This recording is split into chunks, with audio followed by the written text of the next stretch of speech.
kaum muslimin dan muslimat ya dari pertanyaan Pak Joko tadi ya, tidak masalah kalau seandainya ya rambutnya ditutup dengan kopiah. Kenapa? Karena dikhawatirkan kalau tidak ditutup nanti bisa menutupi ya anggota sujud kita, yaitu dahi ataupun ya hidung kita, karena ini merupakan anggota sujud yang harus kita kenakan di atas lantai. Maka Pak Joko ya silahkan ya tutup rambutnya ya dengan kopiahnya supaya lebih rapi ya dan juga tidak menutupi anggota sujudnya. Tapi yang ingin saya sampaikan juga masalah rambut ya, sebagian orang salah kaprah mengenai sunnah Nabi mengenai rambut beliau ya, yaitu sampai bahu katanya ataupun sampai daun telinganya. Memang iya dalam hadis disebutkan begitulah rambut Nabi Shallallahu Alaihi Wasallam. Tapi Rasulullah Shallallahu Alaihi Wasallam adalah orang yang paling rapi.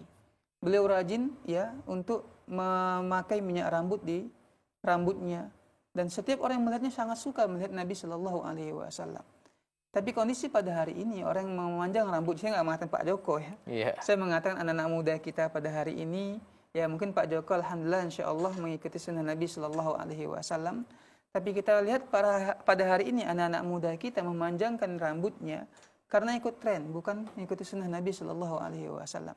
Padahal yang sangat ya diminta dari setiap muslim itu ialah berpenampilan rapi. Pernah suatu hari pada masa Umar bin Khattab, seorang wanita kalau tidak salah ya asarnya itu menggugat cerai ya suaminya. Kenapa? Ternyata ketika Umar melihat suaminya itu kusut masa, ya, rambutnya panjang, kemudian berantakan, kondisi tidak enak dipandang. Maka Umar mengatakan, coba rapikan orang ini dahulu. Maka orang itu pun dirapikan, rambutnya juga dirapikan, ya, dipakai pakaian bagus, ya, minyak wangi, kemudian datang kembali. Sampai-sampai si istri nggak tahu dia itu suami dia.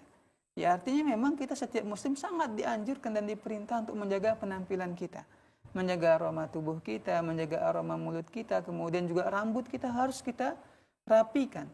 Kalau seandainya rambut panjang itu membuat orang tidak enak melihat kita, ataupun kusut masa, ataupun dianggap seperti bagaikan seorang preman umpamanya, karena tidak enak dilihat, maka sebaiknya kita menggunakan rambut yang rapi, yang lebih pendek daripada kita memiliki rambut yang gondrong. Wallahu ta'ala.